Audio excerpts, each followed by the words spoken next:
2, 3.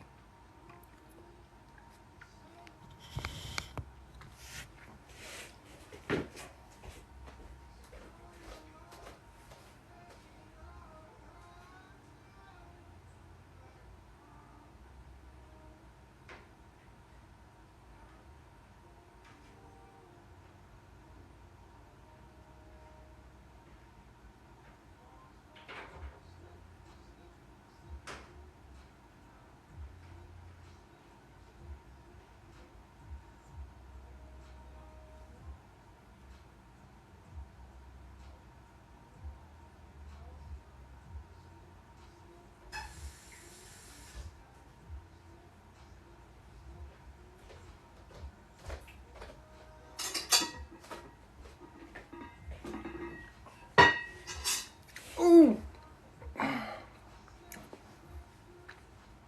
Oh my goodness.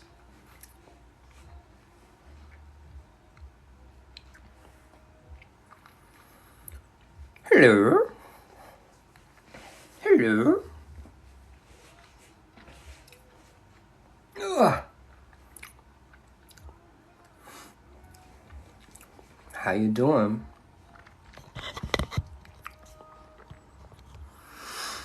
I look like a hot mess today, guys. I look like a hot mess.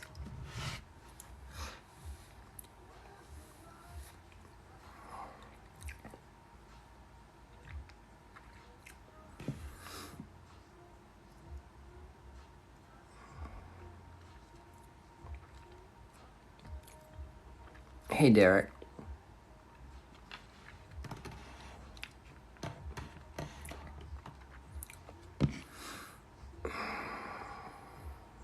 Hey, Tanya. I got a lot of energy tonight. You know why? I know why. It's a full moon. That's what it is, Leah. It's a full moon.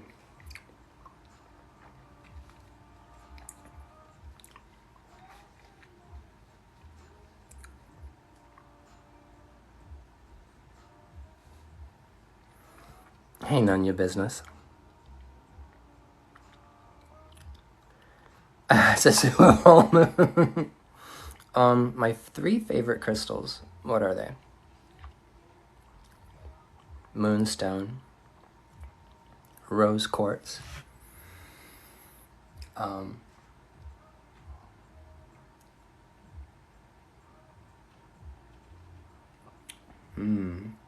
I'm looking at my crystals right now. It has to be amethyst. Can we get a why? Why what? Court cases for beginner witches? You can do it. You can do it. You can be very successful at it. Absolutely.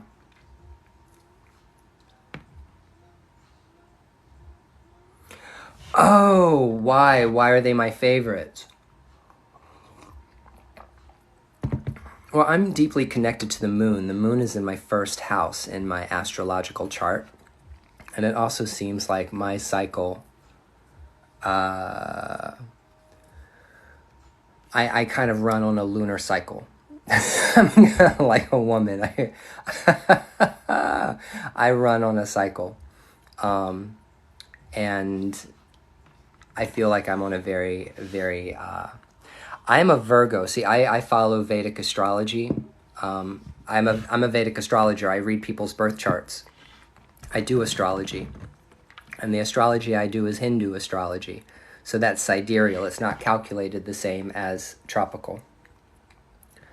Hey,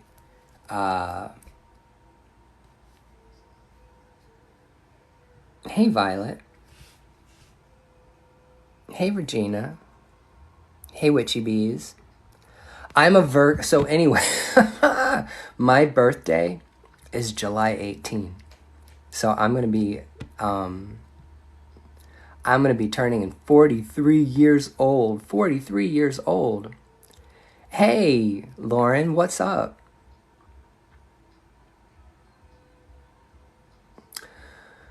You need to pay me to do your birth chart.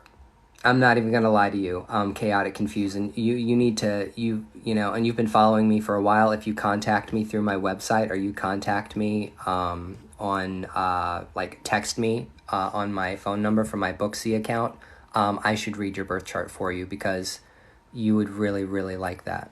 You would look that. I'm 43 years old. Hey, Charms.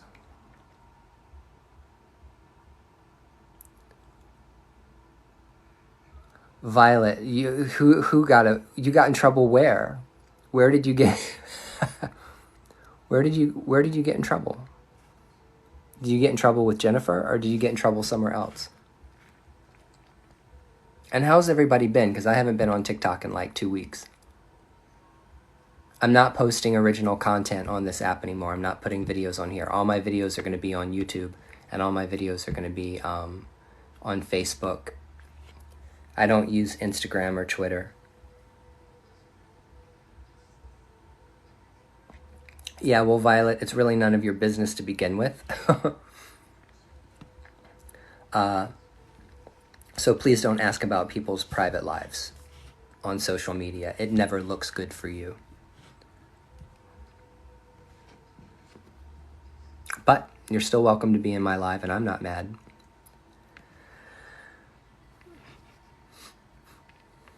So anyway, that was interesting.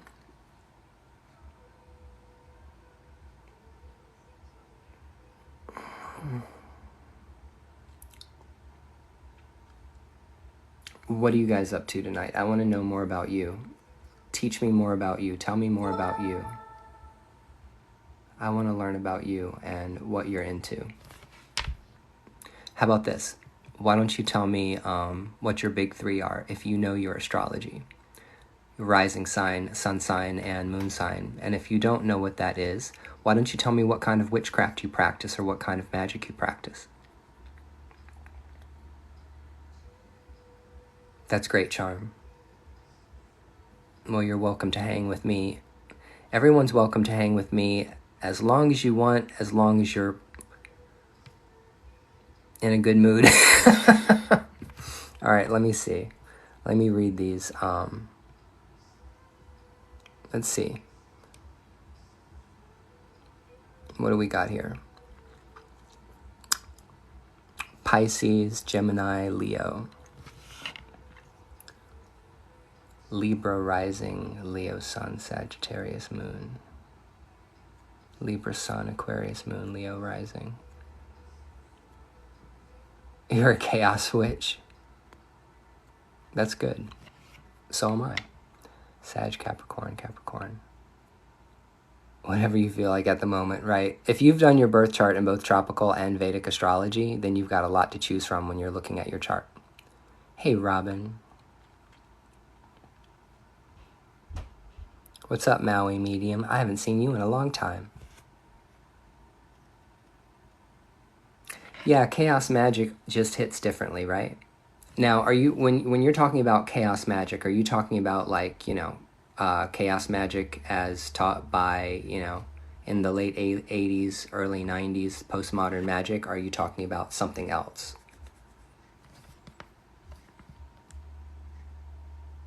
You've been working with Lucifer and my life feels like it's falling apart. Well, I think it might be time for you to say thank you, Lucifer, for entertaining me and talking to me for a little while, but I'm going to go ahead and say thank you, and I'm going to move on to doing something else. So here's the thing. If you ever start trying to work with an entity, okay, a deity, god or goddess, whatever, whatever you're trying to work with, and that starts creating problems for you in your life, it means that you just weren't meant to work with one another, okay? You're just not a fit, and you need to walk away from that situation and do it respectfully. Even if you made a blood pact, you can say thank you for all of the help that you've given me, and I'm going to be doing something else now. Respectfully. So, it is what it is.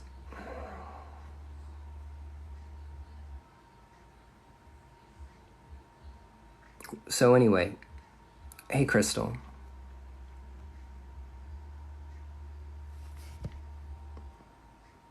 I'm really into old gods. Yeah. So am I. Old gods. If you're looking for a tradition or spirituality that works with ancient deities and divinities that are still being honored and worshipped and praised and worked with today, then you're looking at Orisha tradition. You're looking at Oshun. You're looking at Ogun. You're looking at Ifa.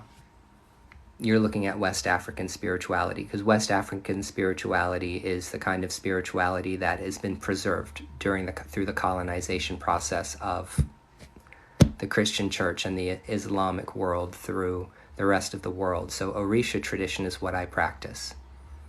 And I'm very, very happy working with my Orishas. So if you're talking old, study Ifa or start learning about Ifa. If you need a priest or a priestess to go to in order to get a reading in Ifa, come to me. I'll give you my priestess.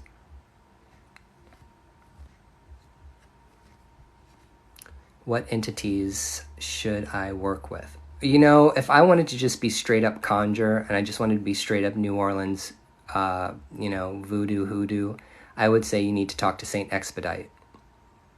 Saint Expedite is a spirit.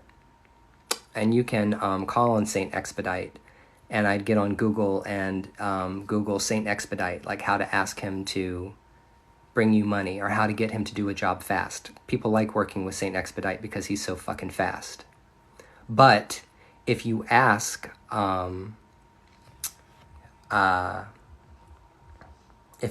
Saint Expedite to do something for you, you don't serve him or put out his offerings or whatever, or his payment first.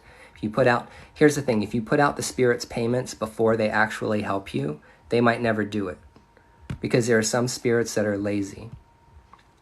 You heard what I said, there are some spirits that are lazy, that they'll be like, oh, you're giving me an offering, that's great, I'll take that. And they won't do the work. That's why you never pay a spirit until after the work is done. Do you feel me?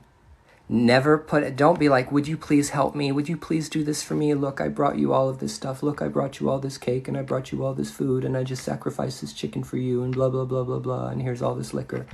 If you ask them to do something, ask them to do it, and say, if you would do these things for me, I will get you a chicken, I will get you a fresh bottle of rum, I will do this or that.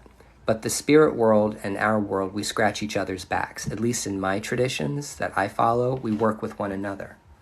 Okay? You don't just... You see what I'm saying? You're asking the spirit to do a job for you, and you're offering payment to the spirit for doing the job. The spirit world is very contractual. If you're working in the grimoire magic tradition, conjuring demons and angels and stuff like that, trying to do Goshia and stuff like that, trying to get demons to do your bidding and stuff like that, I don't do any of that stuff. I don't do anything that has anything to do with any kind of Christian, Jewish, or Islam anything. I know how to practice it. I choose not to. I don't want to. It's not my thing. I work with the Orishas. And they give me everything I need in life. Okay? And my Lawa. But even in the world of spirit, even highly elevated spirits, you're offering to give help. You're offering to give them things in order for them to help you. You see what I'm saying?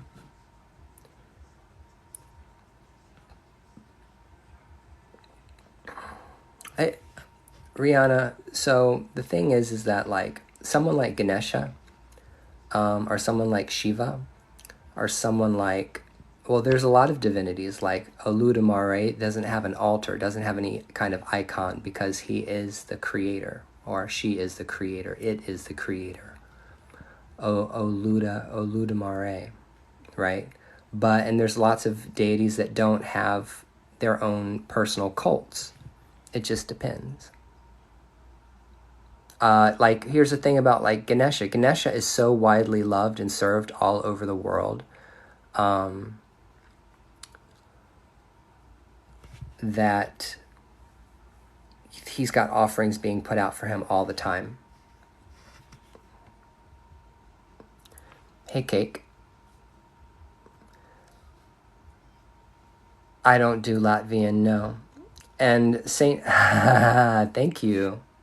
Saint Expedite, the image of Saint Expedite is a Catholic image, but it's used by root workers and practitioners of voodoo, and truly the spirit that works, the conjure traditions behind the mask of Saint Expedite are the Gere, the spirits of the dead. It depends on what particular tradition you're a part of, but you're really calling on the dead when you're working with Saint Expedite, okay? It's a Catholic image, but in my tradition, Saint Expedite, for the most part, means it's a Gere. And everyone has Gere. You can get Gere to do work for you. You don't have to be initiated to get a Gere to do work for you.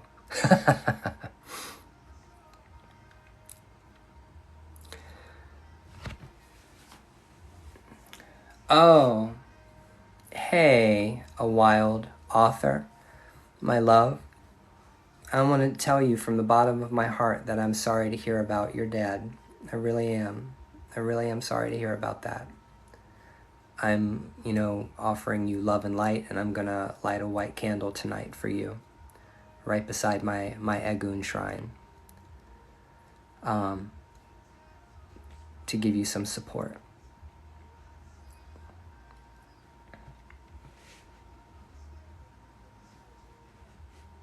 Absolutely. Yemaya. So first we need to discuss the Orishas. We need to talk about the Orishas and who they are, okay? Because if you don't understand, that the Orishas are a lot of things. They're multi-dimensional and multifaceted diamonds. Every single Orisha is a diamond carved with many, many, many different paths of light that emanate from that diamond, okay? Everybody listen to me now. This is how I see it. This is the world according to Ryan, okay? This might not be other people's worldview, but this is what I know from what I've studied and my interaction with them. Every single Orisha is like a bright, shiny diamond, okay? And you reflect light. If God shines God's light through that diamond, okay? It illuminates up, and it has many paths that shoot out in many different directions. In Africa, Yemaya is not the Orisha of the ocean. Olokun is. Yemaya or Yemoya is a river Orisha, just like Oshun, just like Oya. These are river entities. Yemaya only became an Orisha that governs over the ocean and the moon when she came to the New World. But so the thing about Orishas is this. I venerate the Orishas. I talk to the Orishas. I put out offerings for them. I do service to them. With the shrines that I have, because they were consecrated to me or because I've been initiated into different traditions, what I do is I don't ask them for anything, because the Orishas, they already know. They already know. The Orishas already know what you need. So if you're like trying to work with a particular Orisha, you need to go to where they actually live. You need to go into nature to try to communicate with them, okay? That's why having a statue of Oshun inside your house is very nice, but if you're going to work with Oshun, you have to go to the river. If you're going to work with Olokun, you need to have access to the ocean. If you're going to work with Obatala, you have to find access to a mountain. So every single Orisha, and like Osain are the warriors, Ogun at the train tracks, Elegwa or Legba at the crossroads. Every single Orisha has every single Orisha has the location, the geographical location in nature which they preside over, which they rule, okay? They rule these places. So if you're trying to approach an Orisha to talk to them, or communicate with them, or ask for their help, or come to you in a dream or something like that, or you want to find out if they want to work with you, then you have to go to where they are. Let's say for some reason you feel really, really, really, really connected to Ogun. Ogun is an Orisha that you feel deeply connected to, or Oshun. That you need to go either to a railroad tracks with an offering to Ogun, or you need to go down to the river and sit beside the river with some honey and some fresh oranges, and slice up some fresh oranges, put honey on them, taste the honey, talk to Oshun, talk to her, tell her how you feel. Tell her that you feel greatly attracted to her, and you want to just give her a very simple offering from the bottom of your heart. There is no Orisha that will not accept a gift and offering from someone who wants to talk to them, period. Doesn't matter if you're initiated or not. And if you don't like what I just said, you don't like what I just said. Anybody who's in the Lukumi tradition or the Cuban Ifa tradition or any other tradition that didn't like what I just said, guess what? I said it. You don't have to be initiated to approach one of the major Orishas. Yemaya, Obatala, Ogun, Ochosi, Eshu,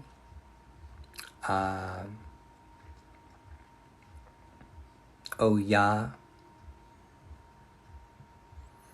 So Oya, who in the tradition rules over the cemetery, she's the Orisha of the cemetery. She likes, call those things? Eggplants. She likes eggplants. If Orishas start coming to you in a dream, hey River, if Orishas start coming to you in a dream, or you clearly feel that there's Orishas that are coming to you, then you need to consult a priest or a priestess in the actual tradition of Orisha. I have a priestess, if anybody. I've got a priestess. I'm going to wink because I think I saw her come in here. I have a priestess in Lukumi that can give you readings to tell you what you need to do in order to step on the Orisha path. She's in Phoenix, Arizona. And I also have someone in Ifa. I have a priestess in Ifa. She's an Ian Ifa. She's a priestess in Nigerian African Ifa.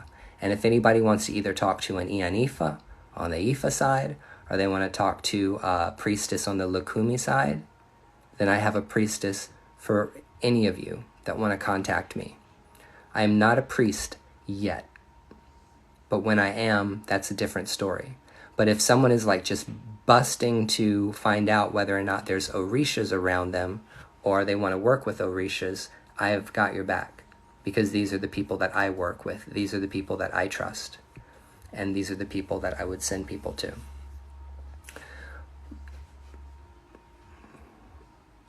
What kind of help do you need, mystical soul? If I can give it to you, I'll help you. If I can't help you, I won't be able to help you. You need to go to my link tree, and you need to go to schedule a consultation, and there's a phone number listed on my Booksy. You can text me, Ginger. Or you can friend me on Facebook, or you can send me an email through my website. Ancestor veneration is 100% necessary.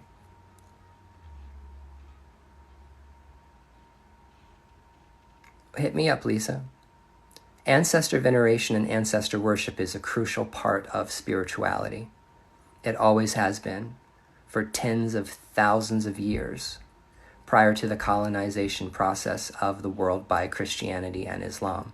Ancestor veneration was practiced in every part of the world: Mesoamerica, North America, indigenous peoples, China, Japan. I'm talking about Africa, even indigenous Europeans. That means people that were pre-Christian all over Western Europe had ancestor veneration practices. Veneration is kind of similar to worship, but it's not worship, because some people don't like the word worship. It's kind of like honoring, or like honoring your ancestors. Veneration is like honoring. Hey, Summer. Hold on, people.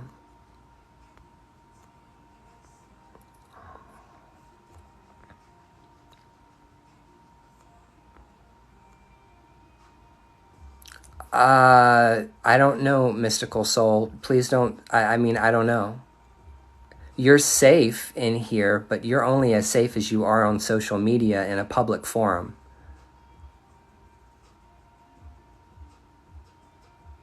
That's not a silly question, Rihanna. How can you venerate to ancestors you aren't aware of? We'll talk about ancestor veneration tonight and ancestor worship, okay? Because it seems like there are people in here that need to hear this message tonight, and I'm here to preach it. That's fine, Lauren. Anything you do for me I appreciate that. Hey, Jackie. Appalachians, yep.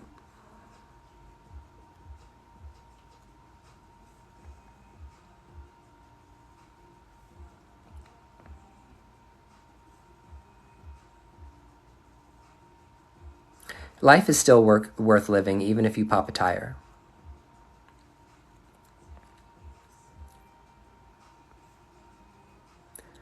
All right, so we need to talk about ancestor veneration and ancestor worship and working with your ancestors and honoring your ancestors, and how everybody in here, regardless of your ethnicity or the color of your skin, can start honoring your ancestors and know which ancestors to call on proper, okay? Because I can give that speech if everybody's ready. Are you screen recording me? Are you screen recording me? Are you screen recording me? Are you taking notes? Are you going to write the stuff down that I tell you? Anybody who's interested in learning about ancestors and learning about ancestor worship tonight, I am here to teach it, okay? Because I just honored my ancestors. I just put out their things. I just put out offerings for them. So we can talk about it and make this very simple for you, okay? I've been teaching this stuff for several years now. It gets easier to teach every time I do it.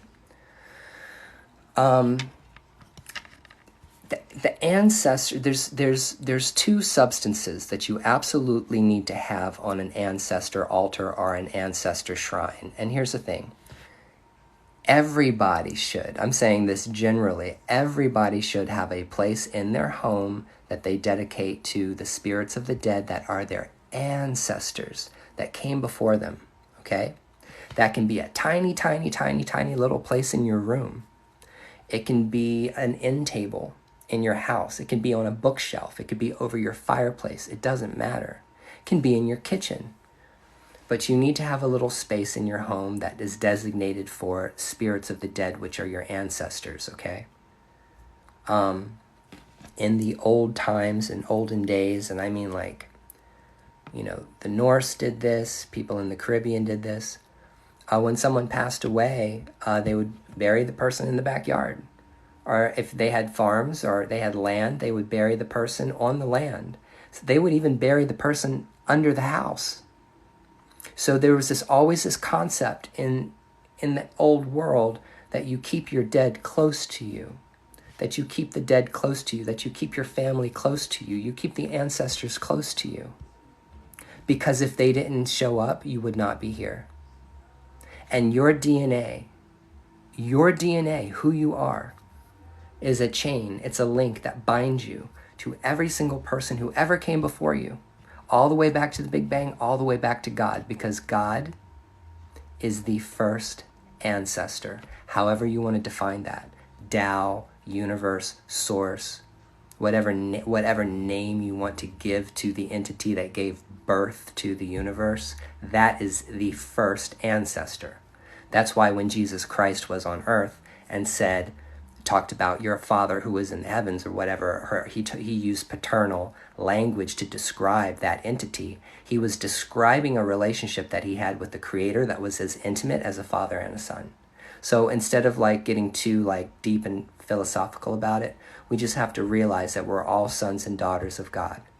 We're all children of God. We're all children of the same entity.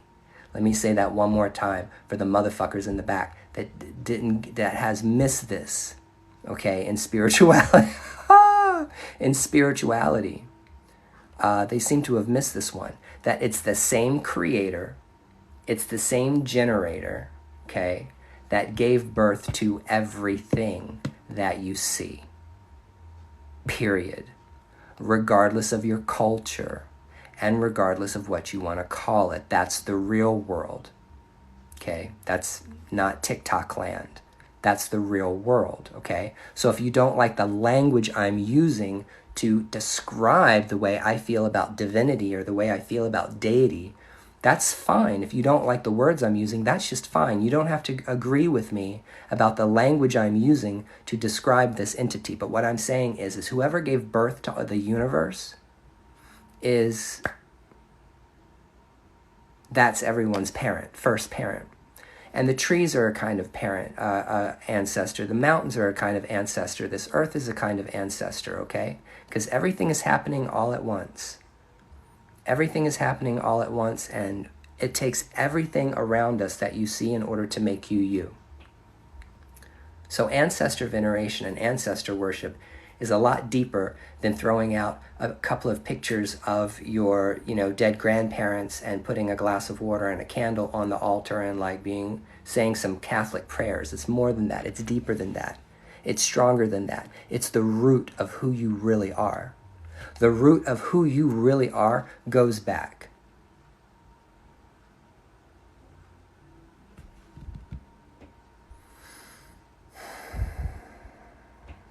The root of who you are goes back really, really, really, really fucking far, okay? You're just the most recent version of it. You're just the most recent version of all of your ancestors, because you contain all of the ancestral memories of all your ancestors all the way back. Your DNA, like I said, is a program. It is software. It is software. It contains it's a strand, and every single one of those strands on your DNA tells a different story about where you came from and all the different people that it took to make you. Millions and millions of people had to live and die for you to be born. Millions and millions of people had to live and die in order for you to be here, okay? So when you create an ancestor altar, it is divine. It's a special place. It's a special place where you not only give honor and reverence to the supreme source, and then you give reverence and honor to those people who came before you. And that's what it is. And everyone should have one, regardless of what religion you practice. See, I'm going to tell you something about me. And I feel like I'm preaching tonight. I feel like I'm on a goddamn soapbox tonight. I feel really filled up, Christians would say I'm filled with the Holy Spirit. I'm filled up with Ashe tonight, okay? Ancestor worship and ancestor veneration is the first religion. It's the first practice. It's the first religion. It's the first practice. It's one of the first practices that the ancients practiced. This is what we know from what we see in history, from what we see in archaeology, from what we see in religion and philosophy and language. If you want to know how old a religion or a philosophy is, check out the language and follow that language trail back to the origin of that language. Okay? I'm not really into Ram Dass, but I know that he's really, really good, and I respect him. If you want to understand anything about Norse paganism, if you want to understand anything about any of these pagan religions that you're interested in, witchcraft, whatever, go back to the root. Go back to the source. Go back to Indo-European and Proto-Indo-European peoples. It's Proto-Indo-European peoples and Indo-European peoples where all of these traditions come from. I'm talking about Western paganism. I'm talking about everything from India and up there in Eurasia, all the way across to the British Isles, all the way across to Scotland and beyond, Iceland. All of those traditions, they all come from a common source. They all migrated west, and they all took the same teachings with them everywhere they went across the ancient world, which is why there are so many gods and goddesses and different names for different divinities, and why there are so many gods and goddesses and divinities that are so much like one another. Aphrodite in one tradition would be Venus. We're talking about the Romans and the Greeks. We're talking about Jupiter and Zeus. Okay, so there's many, many names for these entities that we attribute to them, but they all stem from a common source. and a lot of them are considered to be ancestral.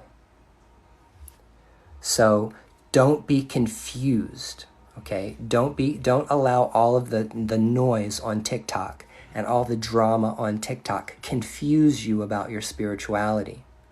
Don't allow this app to confuse you, and don't allow anyone on this app to make you feel like you're not spiritual. And don't fall for the trick of someone else selling themselves to you as if they're more spiritual than you. They're not more spiritual than you. Don't ever allow someone to make you believe that they're more spiritual than you.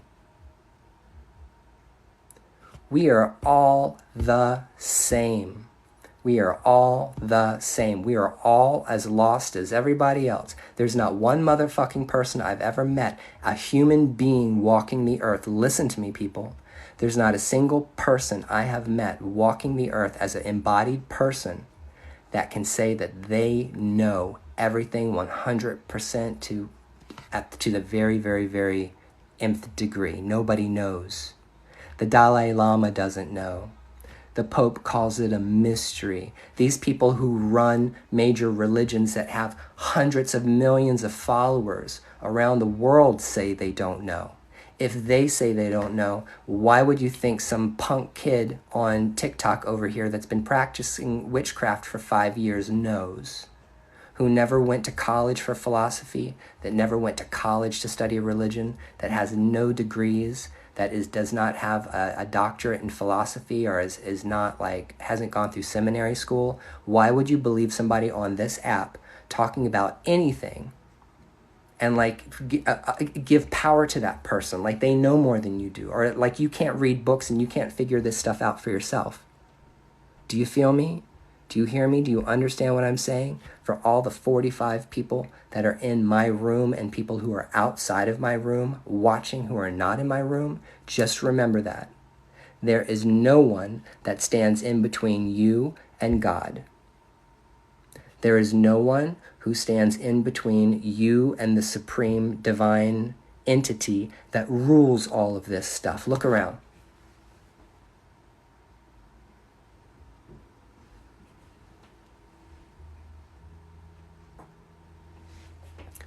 When I want to talk to God, I will go outside and I will look up into the heavens and I will raise my arms and I will talk to God directly.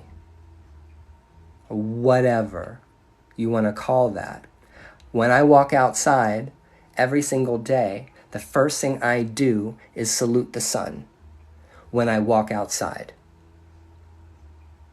When I walk out my front door, I look up and I see the sun shining down on me. The sun is a god. We live on a god. The planets are gods. So I salute the sun out of reverence for the fact that that entity produces life here on this planet and keeps me alive. That's practical spirituality. Now, you might call that animism, or a Christian might call that idolatry. But I'm sorry, I find my spirituality really fucking practical. Do you feel me? And that's paganism. That is real paganism.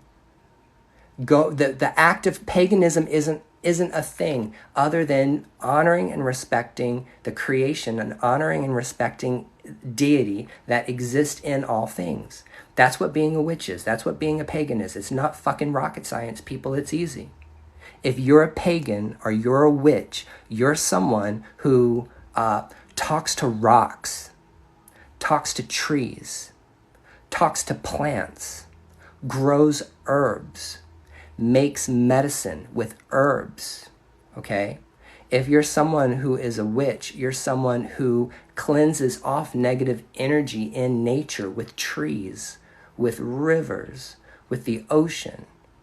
If you're someone who's a witch, you sit and you know how to make an intention and you know how to light a candle and you know how to put out offerings, even if you're not directing the offerings to anyone other than yourself and your ancestors and your guardian, whoever that is, your guardian spirit, your guardian angel, your guardian Orisha, your Metet, your Loa, whatever it is, the saint, whatever Catholic saint, Saint Michael the Archangel, whoever it is that you chose.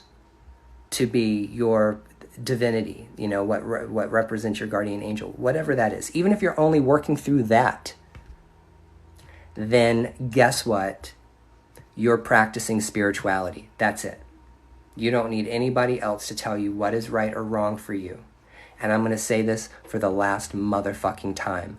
Other people's opinions about you do not matter. Other people's feelings about you do not matter.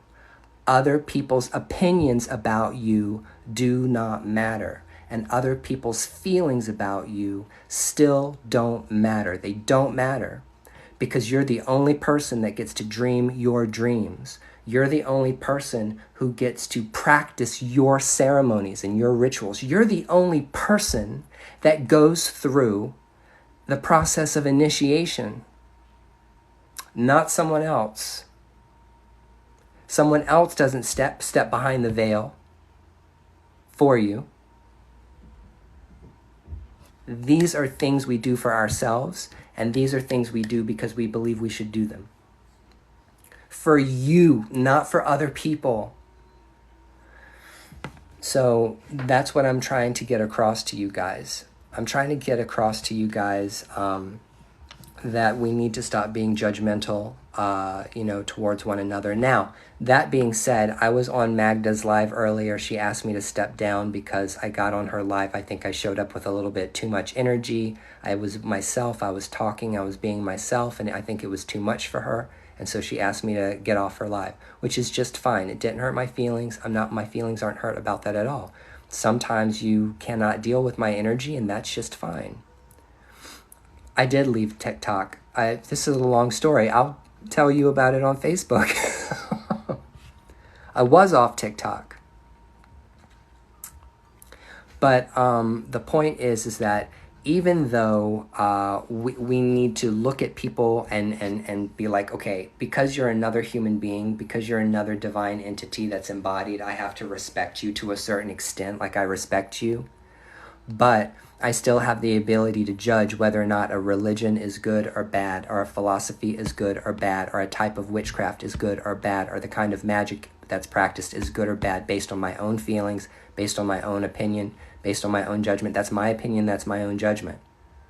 But most of my opinions and judgments are based off of history, or archaeology, or off of comparative religion, or philosophy. This is a discipline. Learning how to talk about religions and learning how to talk about magic is a discipline. It's not just, let's show up and paint each other's toenails black, put on black fishnets and black boots and a pointy black hat and go down and, howl at the full moon or whatever it is you witch bitches do these days. It's not just that. We can sit and we can talk about this kind of magic works and this kind of magic does not work. And this kind of spirituality works, and this kind of spirituality doesn't work. We can make those determinations. Because, I'm sorry, I've never seen a Buddhist monk strap a bomb to themselves and get on a bus and blow themselves up because they wanted to go to heaven to be able to deflower 72 virgins. Never heard of that, have you? You know what else I've never heard of? I've never heard of a Wiccan or someone that practices the Wicca religion going out and buying semi-automatic rifles and showing up at a synagogue and going in and starting to kill Jews because of the fact that they're anti-Semite. I've never heard that. I've never have I ever heard of a Wicca or a Wiccan or someone that practices witchcraft doing that kind of level of violence in the world. If they have, please prove me wrong. Show me where. If that's what's happened, tell me. Please send me links, send me emails of pagan people, neo-pagan people who have done atrocious things in society or attempted any kind of, I don't even want to use the word because I think I'll be taken down, which is that type of violence. Okay. But that being said, did you get that? Did you record that? Did you hear all that?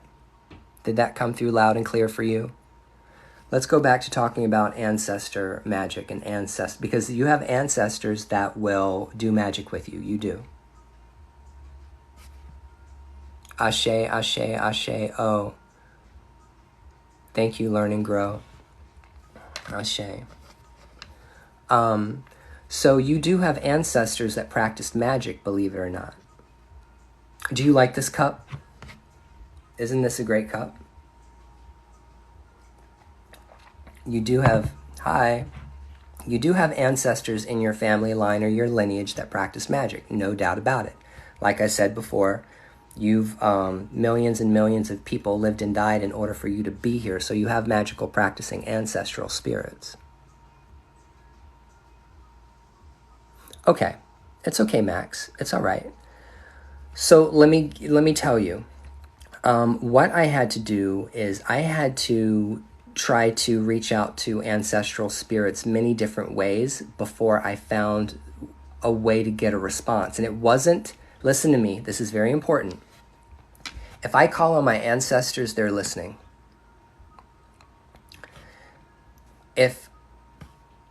Okay, Rihanna, I will not forget to answer that question. I'm working on that right now. I'm working on it right now. When you call on your ancestor spirits, there are dead people that are listening to you talk. Just by calling out to your ancestors, there are people listening to you. Your spirits are trying to communicate with you all the time. The people who are with you, the spirits that walk with you, they're always trying to communicate with you. You are the person that has to change your perspective in order to hear your spirits that are talking to you. It is not a them problem, it is a you problem. So if you start trying to do ancestor work, you start trying to do witchcraft or magic, and you start trying to pull or call spirits, I'm not talking about gods and goddesses, that's a completely different story, all of that stuff. Hey Val, if you're trying to pull spirits that are ancestral spirits that you want to communicate with, and you're having a hard time doing it, it's because there is a specific way that they want to be contacted, or it's because there's a very specific type of way to communicate with them that they understand. As an example, a lot of it has to do with your DNA. Now, I am not one of these people that believes everything needs to be based on your ethnicity. Absolutely not. Okay? Because guess what? You can be black and have absolutely no ancestral ties to Nordic peoples, and you can practice Norse paganism. That's just fine. Thor is not going to tell you that he doesn't want a beer. The Orishas. Oshun is not going to tell you, don't bring me oranges or don't give me honey, don't talk to me. That's not how the Orishas are.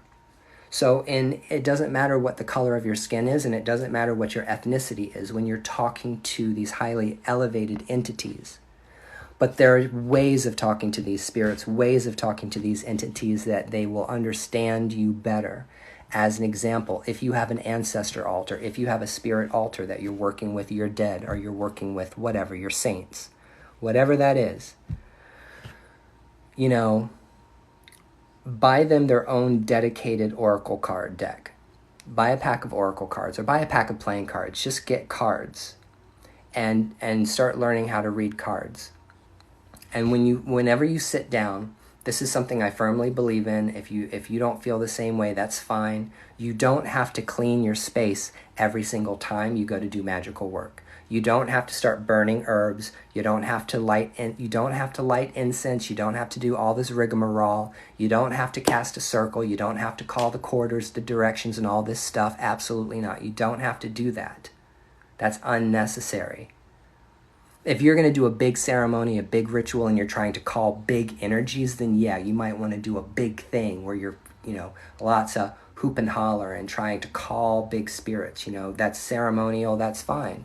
But if you're going to sit down and do divination, just say a very simple prayer, and we need to normalize that prayer and paganism is just fine, because prayer is not a Christian thing. It didn't originate with them. So that's why no pagan or no witch should be afraid of or feel weird about praying if you were born a Christian, a Catholic, Orthodox, however you were born. Doesn't matter. okay? Because when you pray, you're invoking the energy of something. You're invoking the energy of the ancestor. You're invoking the magic of the spirit. You're invoking the magic of the deity or the dead that you're working with. So you can say, I have gratitude to the divine source of the universe, to God, or whatever the name is that you want to use. It is 11:11 right now. Whatever the name is that you use to represent the highest deity. And for me, as a spiritualist, and I've been taught this, maybe I'm old school, it's very important to call on your highest entity or the name of the divinity of God that you use to start a ceremony. Okay, because you're already invoking the highest level energy you possibly can when you call out to God, or Aludamare, or Mawu, whatever it is, Brahman, whatever word you're using to invoke the divine entity, the supreme force, do that first. Now you just did that. You've already called on the highest entity you can. Now call on your ancestors. I'm calling on my heavenly ancestors, my highly elevated ancestors that want to work with me and talk to me and come down and give me support and give me guidance. I want to call my personal angels or my personal spirits or whatever it is.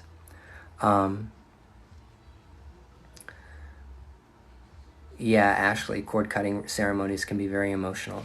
I know all about it. So call on those entities, call on those forces first, and then tell them, you need to be very, very specific, okay? You need to be very specific when you're talking to the spiritual world. You have to realize that everything you think, everything you say, and everything you do is going to create a result in the spiritual world, okay? Guess what? My main person didn't want to show themselves to me for years until they finally did, and when they actually showed up, I didn't believe it.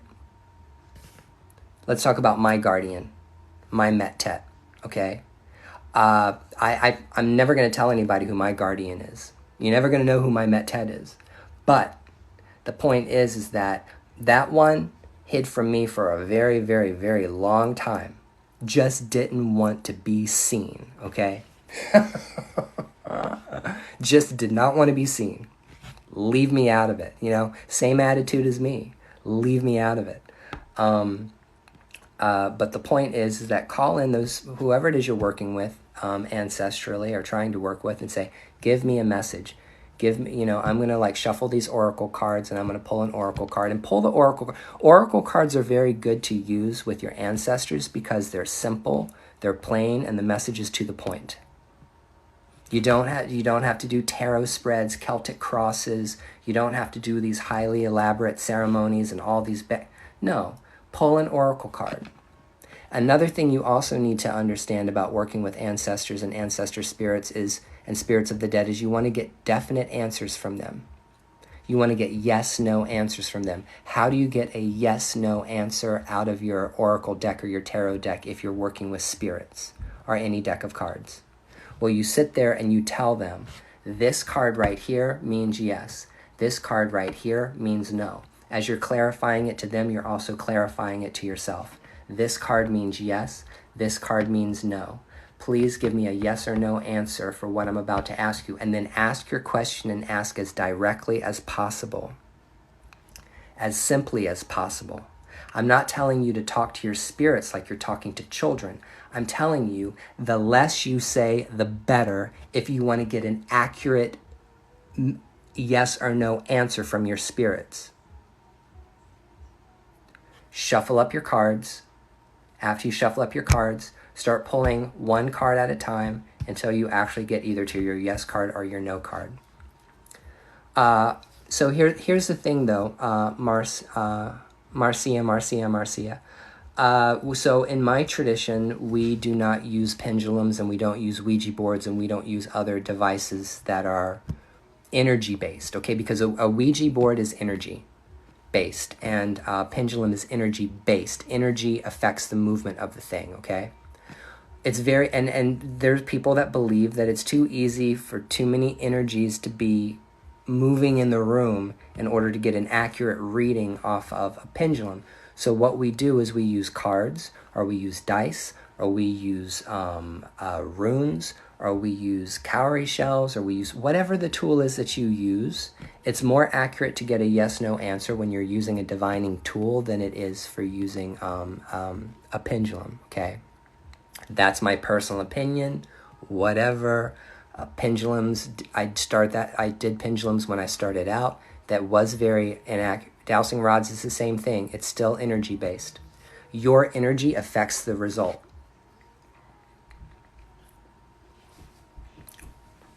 Your feelings about the question you're asking does affect the pendulum. So this is why pendulum work is not good for answering questions from spirits, because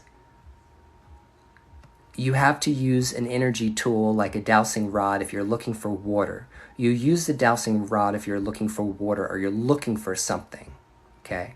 You use a pendulum over top of someone's body if you're trying to diagnose their energy, their chi or their prana or their chakras, doing a chakra balancing session. I will pull out a pendulum and I will dangle it over top of the person's body to feel what's going on with their energy, okay? So that's I'm being very objective about it, okay? I don't have any personal feelings attached to whether or not this person's chakras are open or not, right? So that energy stuff like that, that's fine. But for asking questions with a yes/no, it's better to use a tool, okay? Hey, Christina. You can use your divining tool, your yes/no tool, for any question that you have. And take it with a grain of salt.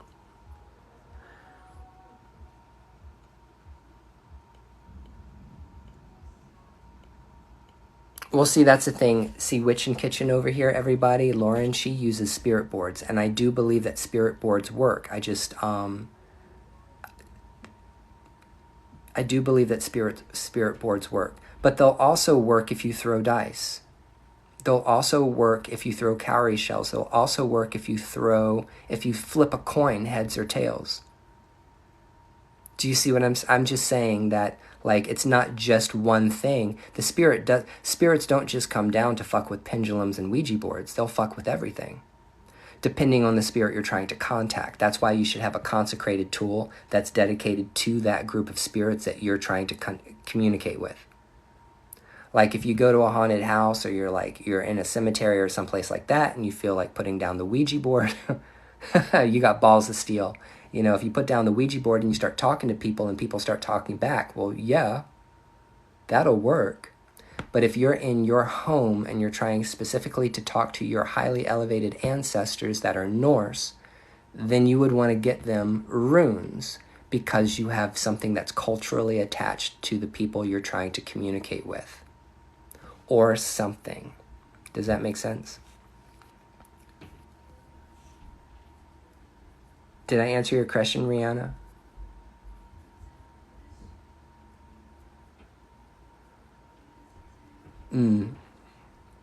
Okay.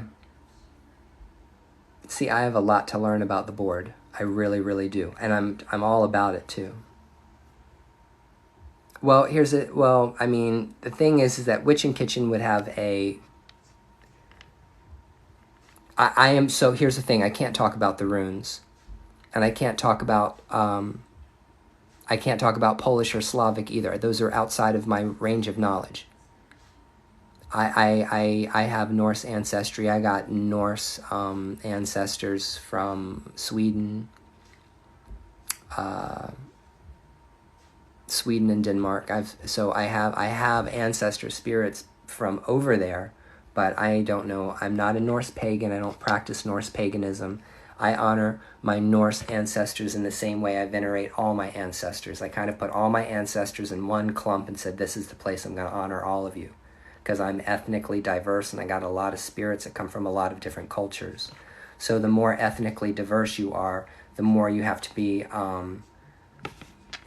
the more generic you should be with your ancestor stuff, not unless you can set up an altar directly for the spirit groups that you're trying to communicate with. Does that make sense?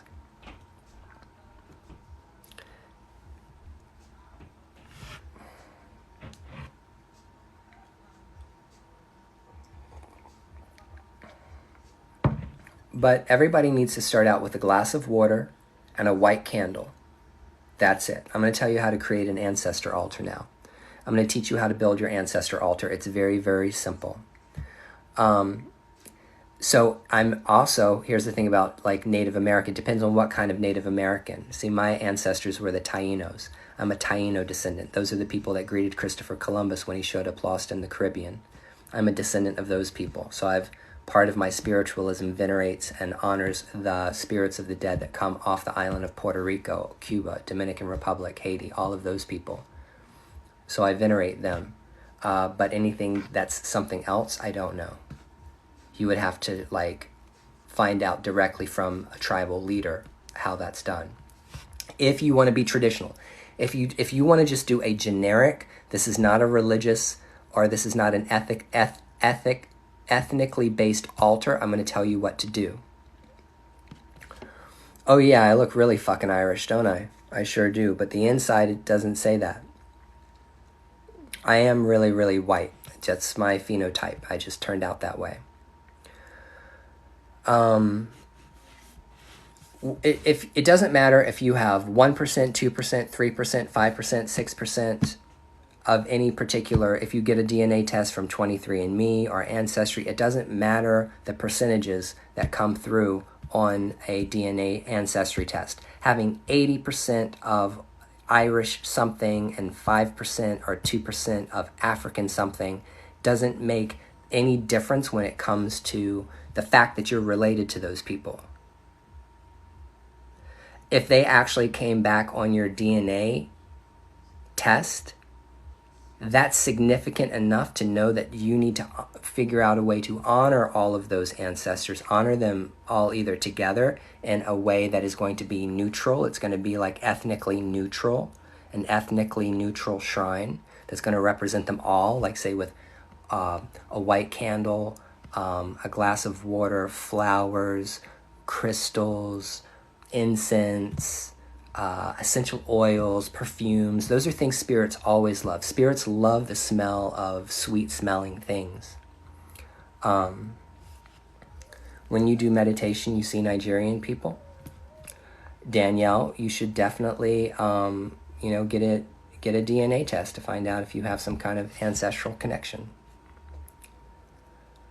But the point is that all you need is a white candle and a glass of water and some fresh flowers, and there you go. There's your ancestor altar. Put it out.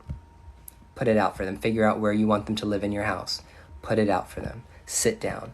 Talk to them. Pray. Tell them how you feel.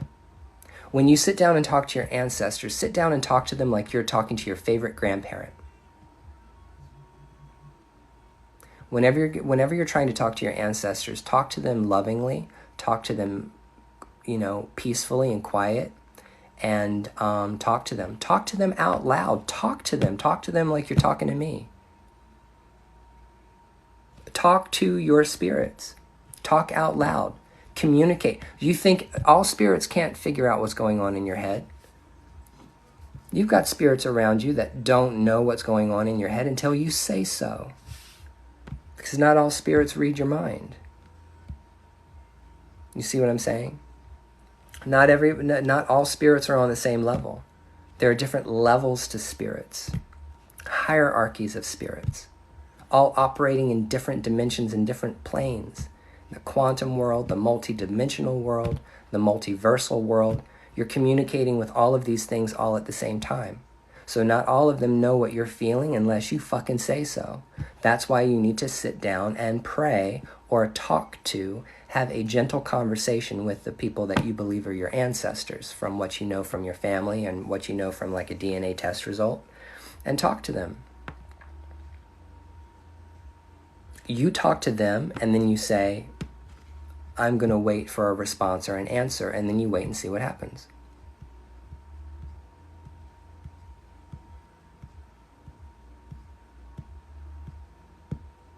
Who told you to stay quiet? Did a human being tell you to stay quiet, or did they tell you to keep quiet?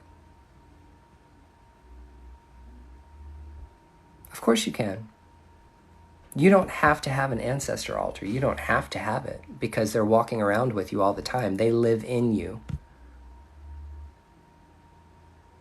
You are them and they are you. They're tethered to you. They're tethered to you by your DNA, by who you are. So when you call out on your ancestors, you're calling on them. If you get stranded in the middle of the desert somewhere and you called out to your ancestors, you wouldn't have an altar to do that. Well, then Danielle, there you go. Then there's your answer.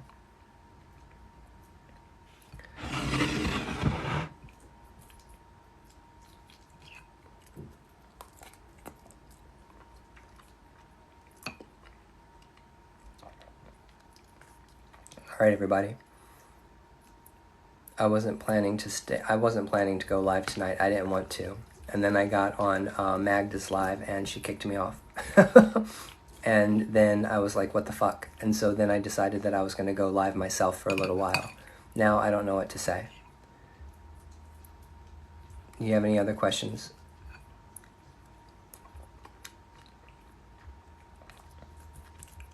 I'm eating sweet potatoes. That sweet potato that I took a picture of and put on Facebook, yeah, this is it. Thanks, Regina.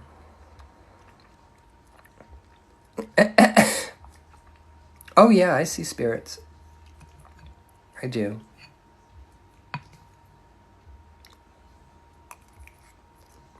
I don't know what the hell. That has always freaked me out. The veins always freak me out. I'm like, that is so weird because, it looks very familiar. You know what I'm saying? Absolutely, Rihanna. Oh, that's great, Sarah.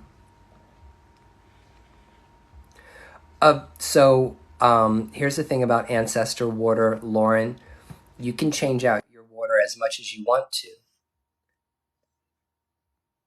You can change out your water as much as you want to. But I only do it once a week. I do it every Monday or I do it every Sunday. You don't need to do it every day. Thank you, Cake. I appreciate it. No. You're not wrong. But I'm just saying that the ancestors will be happy with you putting out a glass of water once a week on the table if you have an ancestor altar. And they'll be okay with it staying out longer than that, but it's going to get gross. You also want to pay attention to the water that's on your altar because your spirits will give you messages about what's going on around you if you know how to read a glass of water. That's another divinational skill. Bye, Daphne.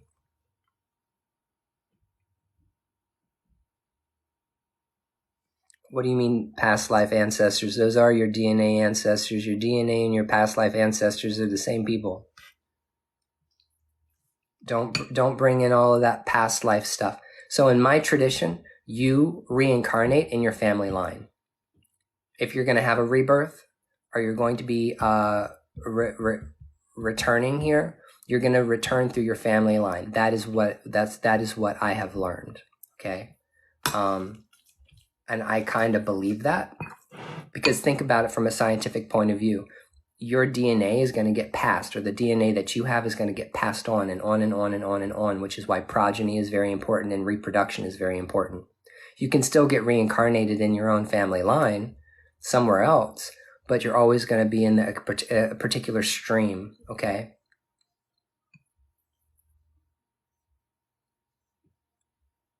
I love my sweet potatoes. I'm sorry to eat in front of you guys. What's up, Red? But here's the thing about your past lives. Your past lives don't matter. I can see you, Christina. I said hi, Christina.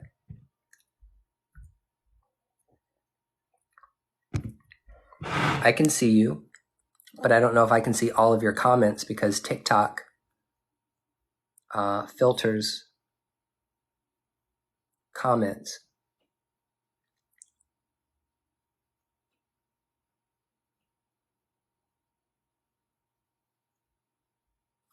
I like what Silver says, or Silver Sliver.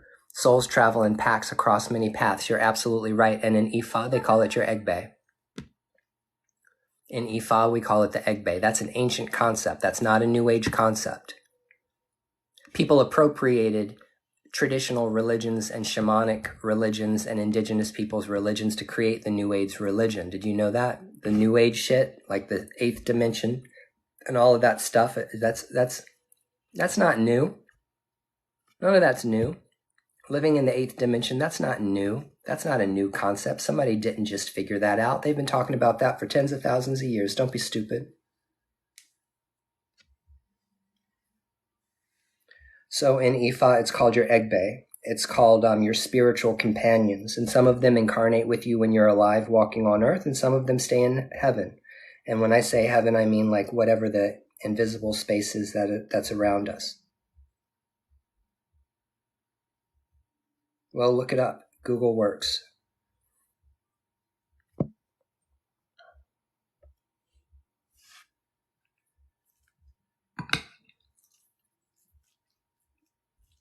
If you're going to practice a closed religion by yourself and you're going to do whatever you want to do anyway, and you don't want to go and get initiated in it, or you don't want to interact with people, just don't tell anybody.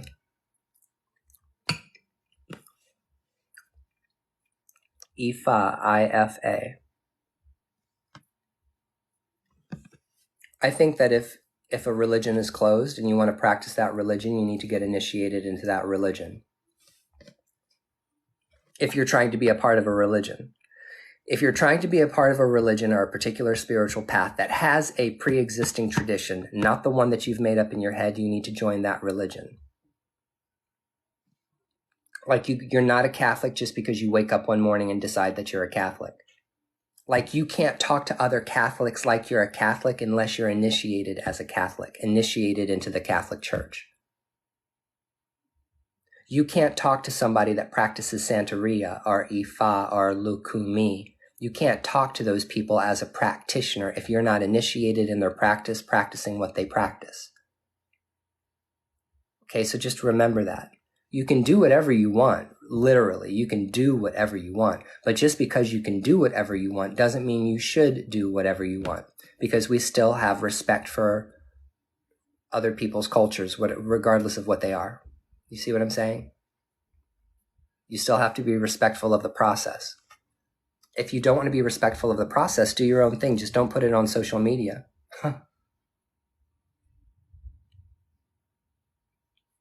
Honey garlic. I love honey garlic. I need to make honey garlic.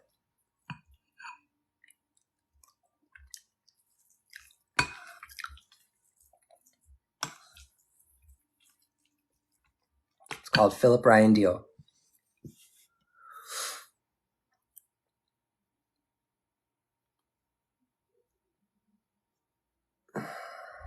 How do you do that?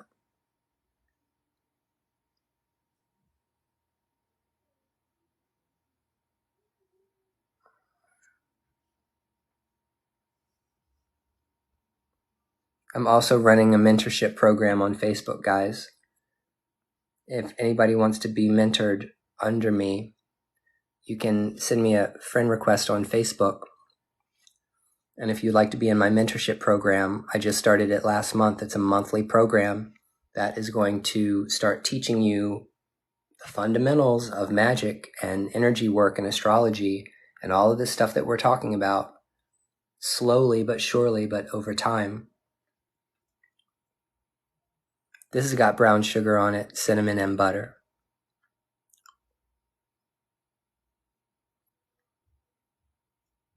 Save your money.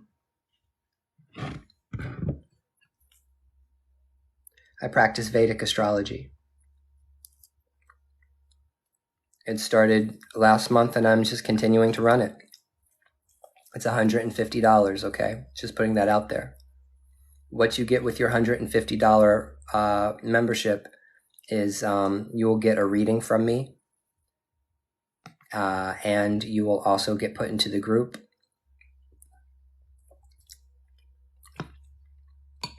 Have access to the information and also lives.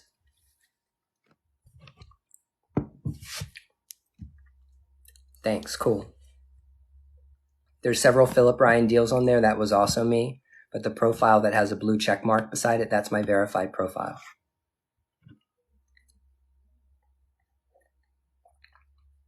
Matter of fact, I'm going to go check in with all my people at Facebook now. I had a great time chatting with you guys tonight. If you want to, yes, I can do mentorship outside of Facebook, but if you're going to do, if you want me to mentor you outside of Facebook, you need to book and schedule a consultation with me. You can schedule a consultation with me by going to my link tree right here on my profile. Go to my TikTok profile, click on my link tree, and click schedule a consultation. First, I need to have a consultation with you so we can figure out where you're at. And then after we figure out where you're at, then we can build a program for you to progress on your spiritual path. Because it's very customized for every person. Okay. All right, everybody. Have a great rest of the night.